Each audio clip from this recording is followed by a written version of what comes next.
اور یوسف کے بھائی کنعان سے مصر میں غلہ خریدنے کے لیے آئے تو یوسف کے پاس گئے تو یوسف نے ان کو پہچان لیا اور وہ ان کو نہ پہچان سکے۔ اور جب یوسف نے ان کے لیے ان کا سامان تیار کر دیا تو کہا کہ پھر آنا تو جو باپ کی طرف سے تمہارا ایک اور بھائی ہے اسے بھی میرے پاس لیتے آنا۔ کیا تم نہیں دیکھتے کہ میں ناپ بھی پوری دیتا ہوں اور مہمانداری بھی خوب کرتا ہوں؟ اب اگر تم اسے میرے پاس نہ لاؤ گے تو نہ تمہیں میرے ہاتھ سے غلہ ملے گا اور نہ تم میرے پاس ہی آ سکو گے۔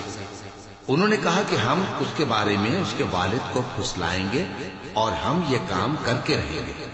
اور یوسف نے اپنے خدام سے کہا کہ ان کا سرمایہ یعنی غلے کی قیمت ان کے سامان میں رکھ دو۔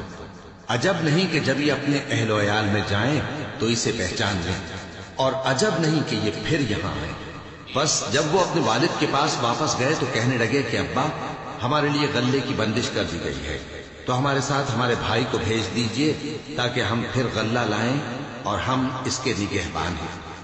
یعقوب نے کہا کہ میں اس کے بارے میں تمہارا اعتبار نہیں کرتا، مگر ویسا ہی جیسا پہلے اس کے بھائی کے بارے میں کیا تھا، سو اللہ ہی بہتر نگہبان ہے اور وہ سب سے زیادہ رحم کرنے والا ہے۔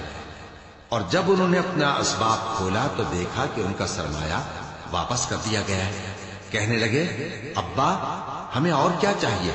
دیکھیے یہ ہماری پونجی بھی ہمیں واپس کر دی گئی ہے، اور ہم اپنے اہل و عیال کے لیے پھر غلہ لائیں گے اور اپنے بھائی کی نگہبانی کریں گے، اور ایک بار شتر زیادہ لائیں گے کہ یہ غلہ جو ہم لائے ہیں تھوڑا ہے۔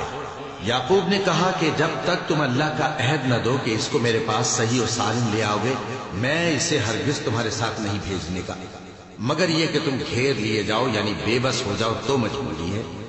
پس جب انہوں نے والد کو اپنا قول دیا تو یعقوب نے کہا کہ جو قول و قرار ہم کر رہے ہیں اس کا اللہ ضامن ہے، اور فرمایا کہ اے میرے بیٹو، ایک ہی دروازے سے داخل نہ ہونا بلکہ جدا جدا دروازوں سے داخل ہونا، اور میں اللہ کی تقدیر کو تو تم سے روک نہیں سکتا۔ بے شک حکم اللہ ہی کا ہے، میں اسی پر بھروسہ رکھتا ہوں، اور اہل توکل کو اسی پر بھروسہ رکھنا چاہیے۔ اور جب وہ ان مقامات سے داخل ہوئے جہاں جہاں سے داخل ہونے کے لیے ان کے والد نے ان سے کہا تھا، تو وہ تدبیر اللہ کے حکم کو ذرا بھی ٹال نہیں سکتی تھی۔